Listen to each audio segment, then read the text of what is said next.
이야기는 17년 전 내가 고등학교 3학년 때의 이야기입니다. 기억의 상당 부분을 잊어버렸기에 약간 남은 기억에 그간 남겨뒀던 메모를 읽으며 최대한 과장 없이 기억을 복원해봤습니다. 나의 고향은 꽤 시골이었습니다. 기억나기로는 논과 산에 둘러싸여서 놀 곳이라 해봐야 오토바이를 타고 1시간은 걸려야 나오는 노래방 정도뿐이었습니다. 그런 벽촌에 1991년 어느 신흥 종교단체의 시설이 건립되었습니다. 건설 예정 단계부터 지역 주민들의 거센 반발에 부딪혔고 우리 부모님도 종종 반대 시위에 참여했다고 합니다. 시장과 현지사에게 탄원서를 제출하고 지역 언론에 호소해가며 투쟁을 이어갔지만 종교단체 측에서 어떤 조건을 내세우면서 계획은 강행되었다고 합니다. 그 조건에 관해서는 현지에서도 온갖 소문과 억측이 나돌았는데 아마 인구 감소로 인해 재정 적자에 시달리던 현에 거액을 기부했을 것이라는 게 공통된 추측이었습니다. 지자체가 돈에 눈이 멀어 주민들의 반대를 무시했다는 것이었죠. 종교시설은 우리가 사는 지역 가장자리에 지어졌습니다만 그 부지 면적은 초등학교 2세계는 좋게 들어갈 정도로 어마어마하게 넓었습니다. 사는 사람도 없이 척박하게 버려진 땅이라 값이 쌌던 거겠죠. 그 시설은 내가 고등학교 2학년일 때쯤 완공되었습니다. 그 무렵부터 이미 부모님이나 학교 선생님들은 저기 가까이 가지 마라, 던가 그쪽 신자들이랑 말 섞지 마 라고 주의를 주고 있었습니다. 시설이 완성된 후 나는 반 친구들과 함께 슬쩍 거기를 보러 간 적이 있습니다. 주변은 모두 높은 벽으로 둘러싸여 있고 정면에는 거대한 문이 있었습니다. 그리고 문 양쪽 위에는 마치 악마 같은 모습의 무서운 얼굴이 새겨져 있었습니다. 그걸 보고 친구놈들은 우와 저게 뭐 악마교가 틀림없어, 악마교라고 신나서 떠들어댔고요. 그 때문에 얼마 지나지 않아 우리 학교에서는 그 종교를 악마교라던가 악마단체라는 괴상한 이름으로 부르게 되었습니다. 가끔 한가할 때면 호기심도 있고 심심풀이도 할 겸 그 주변을 자전거로 돌아보는 녀석들도 있었습니다. 하지만 기묘하게도 그럴 때마다 신자가 되었건 시설 관계자가 되었건 사람의 모습을 본 적은 한 번도 없었습니다. 그렇게 전혀 인기척도 없는 데다 딱히 문제가 일어나지도 않다 보니 건설 단계에는 시위까지 하며 반대했던 마을 사람들도 점차 그 시설에 대해 관심을 잃어갔습니다. 고등학교 3학년이 된 후 다들 그 시설에 관해 까먹어가고 있을 무렵이었습니다. 어느 날 같은 반 창수가 야 저기 담력 시험하러 가볼까? 라고 말을 꺼냈습니다. 창수가 말하길 우리 부모님이 그러던데 악마교 건물에 예쁜 여자가 드나든다더라, 매일 가게에 물건 사러 온다던데 라는 것이었습니다. 창수네 집은 지역에서 그나마 가장 큰 슈퍼마켓을 운영하고 있었습니다. 창수의 말에 따르면 그 악마교 사람들이 매달 2에서 30만 원 어치씩 쇼핑을 해가서 부모님이 무척 신나 있다는 것이었습니다. 엄마 아빠 말로는 거기 사람들 착하고 좋은 사람만 있대. 별로 무섭지도 않을 것 같은데 한번 가볼래? 나는 물론이고 다른 녀석들도 딱히 놀 곳도 없는 동네에서 하루하루 지루하게 시간만 때우고 있었으니 그 제안은 무척 흥미로운 것이었습니다. 다들 신이 나서 그럼 한번 가보자는 분위기가 되어 담력 시험을 하러 가게 되었습니다. 멤버는 나랑 같은 반이던 창수, 진욱, 용호, 승진 4명과 후배였던 승현과 문섭까지 남자만 7명이었습니다. 고등학교 3학년쯤 되면 몸도 다 크고 세상에 무서울 게 없습니다. 게다가 7명씩이나 있으니 별로 무섭지도 않더라고요. 다들 가벼운 마음으로 놀러가는 기분이었습니다. 집합 장소는 시설 근처에 있는 문 닫은 우체국. 내가 도착할 무렵에는 이미 창수, 진욱, 용호와 승현은 도착해 있었습니다. 하지만 그로부터 30분이 지나도록 승진이와 문섭가 오지를 않아 결국 우리는 5명이서 출발하게 되었습니다. 시설 근처에 자전거를 세워두고 걸어서 문 앞으로 갑니다. 우와, 역시 한밤중에는 무섭네. 랜턴 하나 더 갖고 오길 잘했다. 잡담을 나누며 문 앞에 섭니다. 거대한 문 앞에 서자 문에서 한참 떨어진 시설 안 건물 한 곳에 불이 켜진 게 보였습니다. 우와, 신자들은 아직도 안 자나 봐. 악마 소환하고 있는 거 아니냐? 영화 헬레이저처럼. 아냐 임마, 영화 헬라이트 촬영 장소 아냐? 다들 낄낄거리며 농담을 건네고 있는 와중에 용호가 이거 이래서는 안에 못 들어가잖아 라고 말했습니다. 그러자 창수가 내가 다 알아놨지. 옆으로 돌아가면 작은 문이 있어서 거기로 들어갈 수 있어 라고 말합니다. 그런 건 빨리 좀 말해라. 우리는 벽을 따라 코너를 돌아 걸어갔습니다. 얼마 지나지 않아 벽에 작은 문이 있는 것을 찾을 수 있었습니다. 창수가 손으로 문을 밀자 안으로 문이 열렸습니다. 사람 한 명 겨우 지나갈 정도 크기의 문으로 5명이 차례로 걸어 들어갔습니다. 그 후엔 랜턴을 켰다 껐다 하면서 건물 앞 공터를 빙빙 돌았습니다. 야, 아무것도 없잖아. 건물 가까이 가면 위험할까? 작은 목소리로 속삭이다가 아무것도 없어서 너무 시시한 나머지 시설에 가보기로 했습니다. 부지 않은 정문에서 시설까지 100m 정도 아무것도 없는 공터였습니다. 그 앞으로는 큰 건물이 3개 늘어서 있었습니다. 잘 기억은 나지 않지만 괴상야릇한 디자인의 외관이었습니다. 시설 주변을 살금살금 걷고 있자니 건물과 건물 사이에 불이 켜진 깨끗한 공중 화장실 건물이 보였습니다. 덩그러니 지어진 화장실 주변은 하얗고 깨끗한 콘크리트로 포장되어 있고 벤치까지 놓여 있었습니다. 난데없이 창수는 야, 좀 쉬자라고 말을 꺼냈습니다. 다른 아이들은 뭐 들키면 위험하잖아 라던가 들키면 위험하니까 빨리 한 바퀴 돌고 가자 라고 말합니다. 나 역시 들키면 경찰 부를지도 몰라. 좀 있으면 졸업인데 괜히 사고 치지 말고 빨리 돌아가자 라고 말했습니다. 하지만 창수는 벤치에 앉아 담배를 피우기 시작했습니다. 그럼 한 대만 피우고 갈까? 다들 그 자리에 앉아 담배를 피웠습니다. 그러자 창수가 나 화장실 좀 갔다 올게 라고 말하더니 그 화장실 안으로 들어갔습니다. 잔욱이랑 용호는 저 새끼 몰래 들어온 주제에 화장실 쓸 생각도 하냐? 라던가 똥 싸면 악마한테 저주받는 거 아냐? 라며 낄낄대며 담배를 피웁니다. 잠시 뒤 창수가 화장실 안에서 야, 좀 와봐. 여기 재밌는 거 있어 라고 작은 목소리로 말을 걸었습니다. 몰래 안으로 들어가 보니 창수는 이거 봐. 이게 뭐 같아 보이냐? 라며 화장실 개인실을 가리켰습니다. 진욱이가 화장실이잖아 라고 대답하자 문을 열어봐 라고 말했습니다. 용호는 뭐야 라고 투덜대며 문을 열었습니다. 문을 열자 어째서인지 안에는 지하로 내려가는 계단이 있었습니다. 창수는 이상하지 이거? 다른 칸은 다 변기인데 여기만 계단이야 라고 말했습니다. 우리는 그제야 이게 뭔가 이상하다는 걸 눈치챘습니다. 애시당초 창수의 언동이 계속 수상했습니다. 갑자기 담력 시험을 제안한 것도 그렇고 옆에 있는 문을 알고 있었던 것, 화장실 문을 일부러 연 것까지 나는 창수에게 너 설마 여기서 똥 싸려고 그랬냐? 라고 물었습니다. 창수는 아니 뭐 그런 거지 라며 대충 말을 돌린 후 밑에 내려가 보지 않을래? 라며 묻기 시작했습니다. 나는 당연히 거절했습니다. 너 임마 이상한 소리 하지 마. 빨리 가자고. 여기서 꾸물거리면 무조건 들킨다. 그러자 창수는 하하, 너 무서워서 그러지? 잠깐 내려가 보는 것뿐인데 뭐가 그리 무섭다고 그러냐? 라고 놀리듯 말했습니다. 하지만 내게는 그저 창수가 나를 도발하려는 것으로 밖에는 들리지 않았습니다. 아래로 어떻게든 끌어들이려고요. 창수 역시 나도 안 갈래. 돌아가자. 라고 말했습니다. 하지만 다른 두 사람은 왠지 재미있을 것 같은데 잠깐 내려갔다 올까? 라며 창수에게 동조하기 시작했습니다. 창수는 너희들은 용기 있네 라면서 계속 나와 진욱이를 도발했지만 진욱이는 난 안 갈 거야. 너희는 마음대로 갔다 오든 말든 해라 라고 내뱉듯 말했습니다. 창수는 그럼 우선 셋이서 내려갈게. 너희는 여기서 기다려 라고 말했습니다. 그리고 세 사람은 계단 밑으로 내려갔습니다. 나와 용호는 화장실 안에서 기다렸습니다. 화장실 주변은 건물로 둘러싸여 있고 건물에는 창문도 잔뜩 있었기에 밖에 나갔다가는 들킬지도 모른다는 생각에서였습니다. 용호는 야, 오늘 창수 좀 이상하지 않냐? 라고 물었습니다. 나는 그러게 오늘 좀 이상해. 왠지 일부러 우리를 여기에 데려온 것 같은 느낌이 들어 라고 대답했습니다. 용호 역시 같은 생각인 듯 했습니다. 그 후 나는 용호와 함께 이제 어떻게 해야 할지, 만약에 들키면 어쩔지 등에 관해 이야기를 나눴습니다.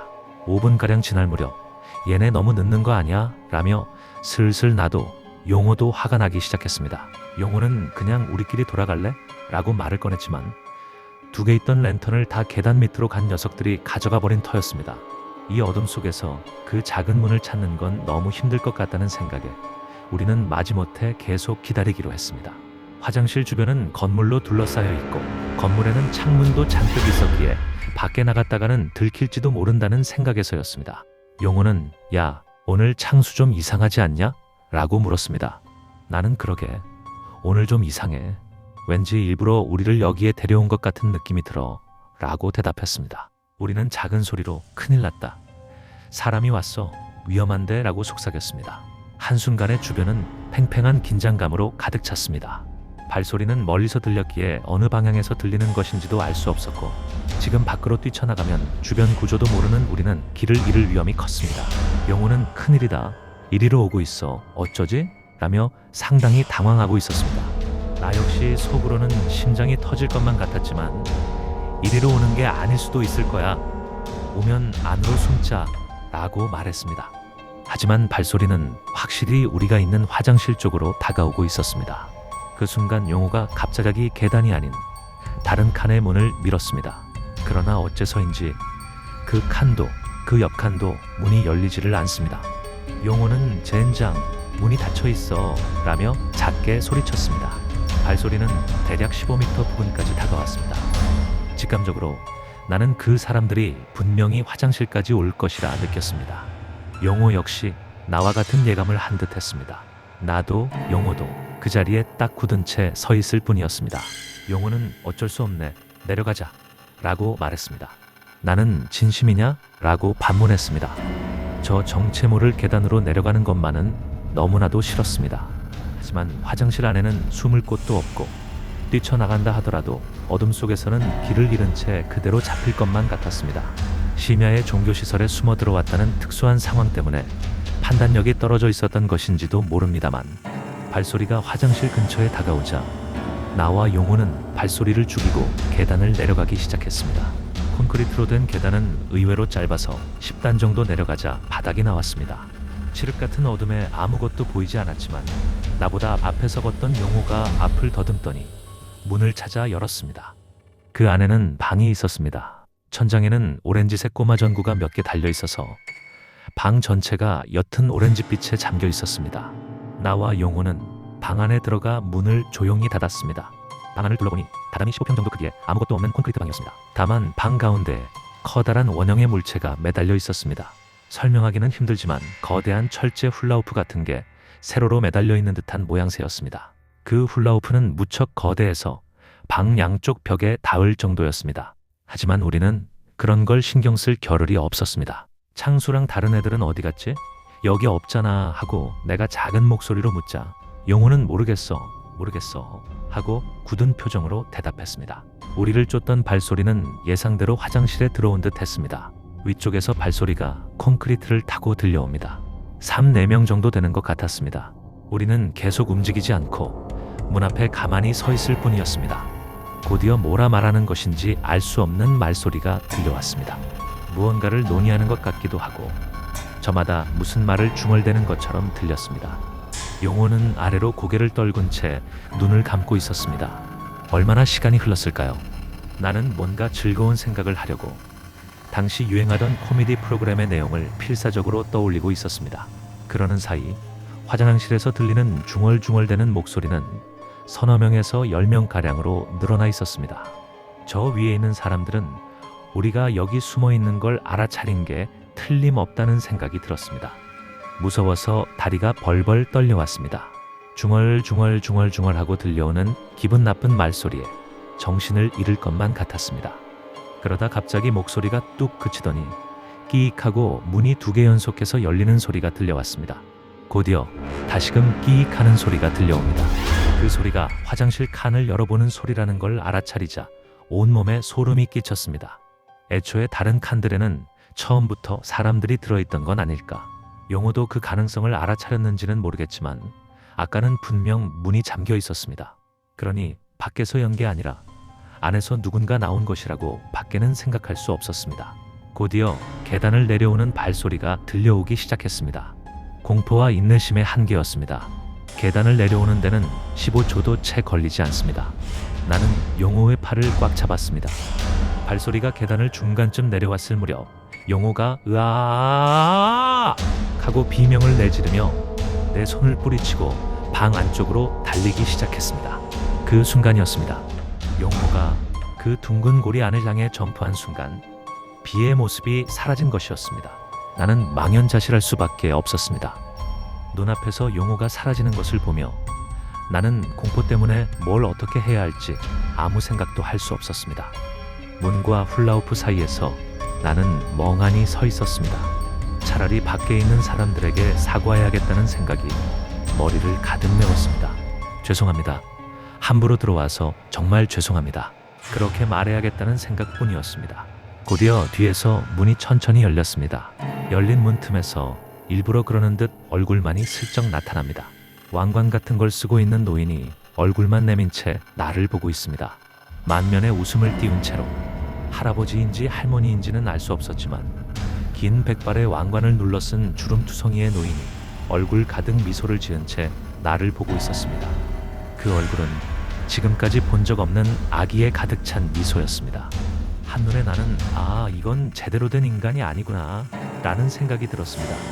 결코 내가 사과를 해도 그걸 받아들이지 않을 것 같았습니다.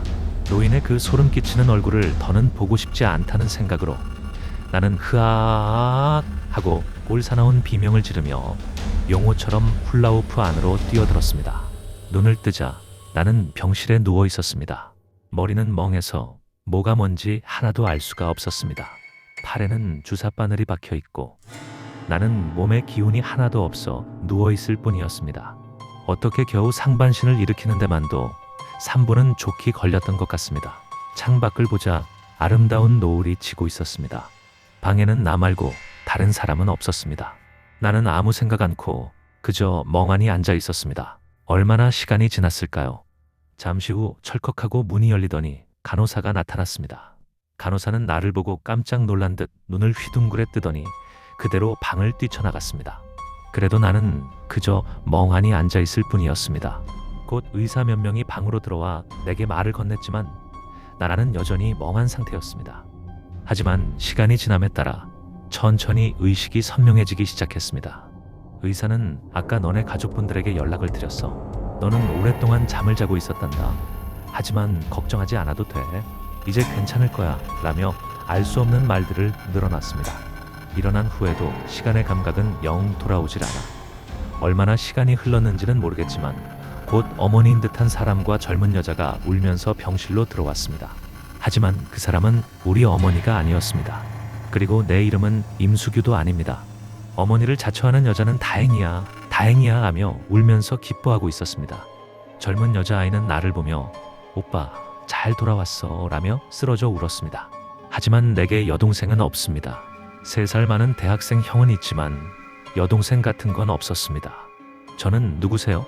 누구세요? 하고 몇 번이고 물었습니다.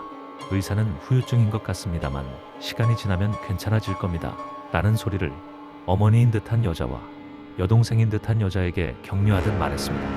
어머니인 듯한 사람은 내게 오늘은 엄마가 계속 같이 있을게 라고 말했습니다. 나는 그대로 이런저런 검사를 받았습니다. 그 사이 의사에게 나는 임수규라는 사람도 아니고 저분은 우리 어머니가 아니에요. 나는 여동생도 없다고요 라고 말했습니다. 하지만 의사는 기억에 좀 이상이라며 고개를 갸웃거릴 뿐이었습니다. 수규, 너는 2년 가까이 혼수 상태에 빠져 있었어. 그러니 아직 기억이 완전하지 않은 거라고 생각한다. 하지만 내게는 어떤 감정도 느껴지지 않았습니다. 현실에서 일어나고 있는 일을 이해할 수조차 없어 충격마저 느껴지지 않았던 겁니다. 의사는 그럴듯한 말을 하면서 나를 필사적으로 격려하려 했습니다. 어머니인 듯한 사람은 내가 기억 상실증에 걸렸다며 충격에 오열하고 있었습니다. 나는 화장실에 갈래요 라고 말하고 화장실로 향했습니다. 일어나자 다리가 비정상적으로 무겁게 느껴져 도체 걸을 수가 없었습니다. 결국 의사와 간호사, 여동생 같은 사람의 도움을 받아 겨우 화장실로 들어갈 수 있었습니다.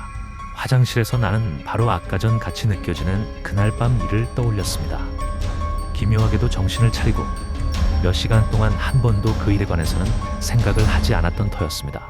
화장실 자체가 두렵기도 했지만 부축해준 의사와 여동생 때문에 안으로 들어갔습니다. 용변을 본 후 손을 씻으려던 나는 거울을 보고 비명을 질렀습니다. 거기에 비친 얼굴은 내가 아니었던 것입니다. 완전히 딴 사람의 얼굴이었습니다. 기억은 나지 않지만 그때 나는 심각한 혼란 증세를 보였다고 합니다.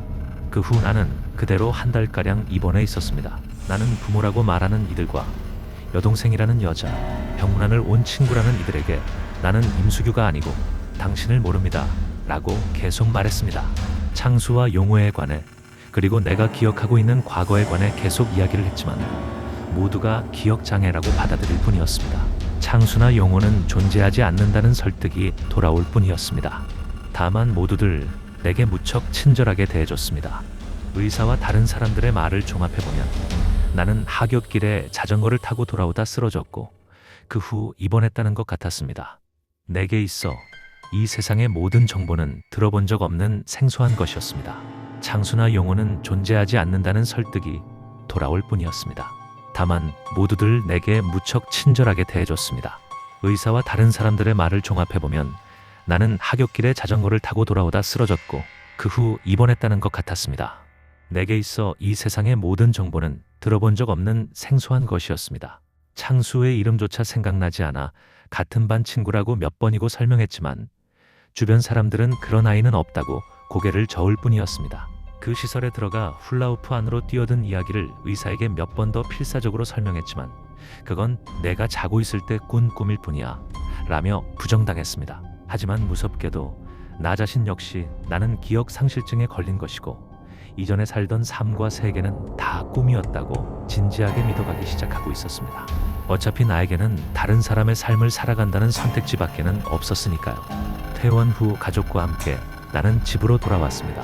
혹시 기억나지 않니? 라고 부모님은 내게 물었습니다. 하지만 처음 보는 집에 처음 보는 거리일 뿐이었습니다.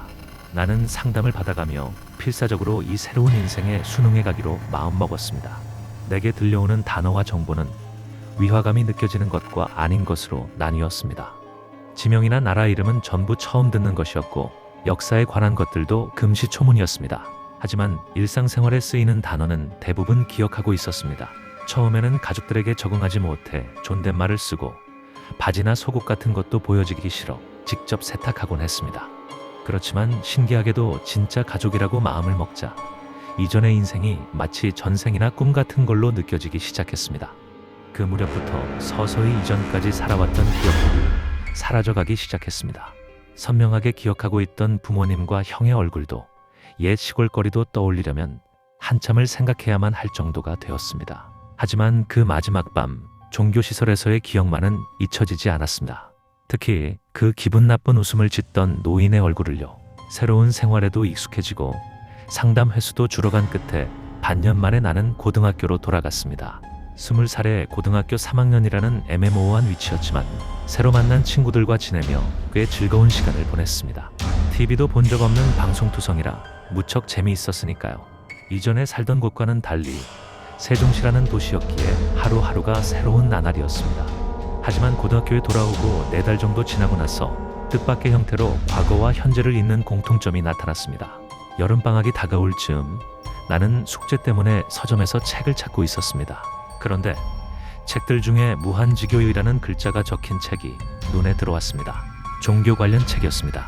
그리고 무한지교유라는 그 이름은 내가 마지막 밤 들어갔던 그 시설을 지은 신흥 종교의 이름과 똑같았습니다. 나는 경악했습니다. 그리고 그 책을 손에 들고 필사적으로 읽어나갔습니다.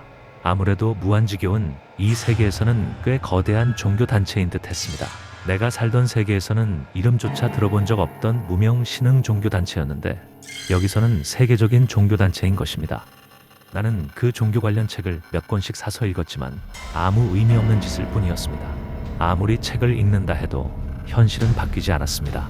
돌아갈 방법을 찾을 수 있는 것도 아니고 누군가에게 내 과거를 증명할 수 있는 것도 아니었습니다.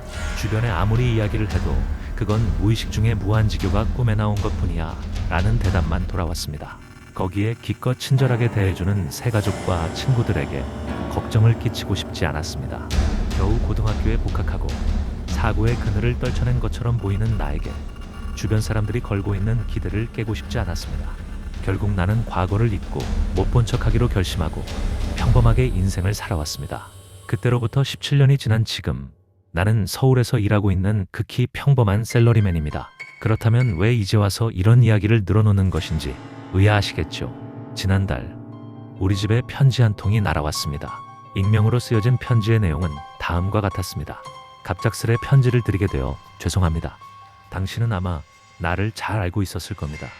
당신을 찾는데 무척 오랜 시간과 노력이 들었어요. 당신은 이준상이라는 이름이었습니다. 혹시 기억하십니까? 나중에 다시 한번 편지 드리겠습니다. 이 편지의 내용은 다른 누구에게도 말하지 말아주시기 바랍니다. 당신의 약혼자에게도요. 부탁드립니다. 거기 써진 이름을 보고도 내게는 아무 감정이 느껴지지 않았습니다. 하지만 분명 과거에 그런 이름이었던 것 같기도 합니다. 편지를 보내온 사람에게 이상하게 나는 공포도 기대도 느끼지 않았습니다. 완전히 남의 일처럼만 생각되었던 겁니다. 그리고 그 사람은 지난주 두 번째 편지를 보내왔습니다. 당신이 알고 있는 내 이름은 권혁입니다. 혹시 기억하고 계십니까? 아무래도 여기에는 나와 당신만이 있는 듯합니다. 이번 달 25일 저녁 7시에 세종시 시청으로 꼭 와주셨으면 합니다. 당신에게 급히 전할 것이 있습니다. 꼭 혼자 와주시길. 내겐 권혁이라는 이름을 봐도 그것이 누구인지 전혀 기억이 나지 않습니다. 하지만 나는 그를 만나러 갈 생각입니다. 어쩐지 만나야만 할 것 같습니다. 누가 거기에 서 있든 알아보지 못하겠지만 그날 밤에 일을 말하다 보면 누구인지 알 수 있겠죠. 기왕이면 친구 중 그날 있었던 한 명이었으면 좋겠습니다. 그와 만난 후 무슨 일이 일어날지 모르니 이렇게라도 모든 사실을 적어 남겨두려 합니다.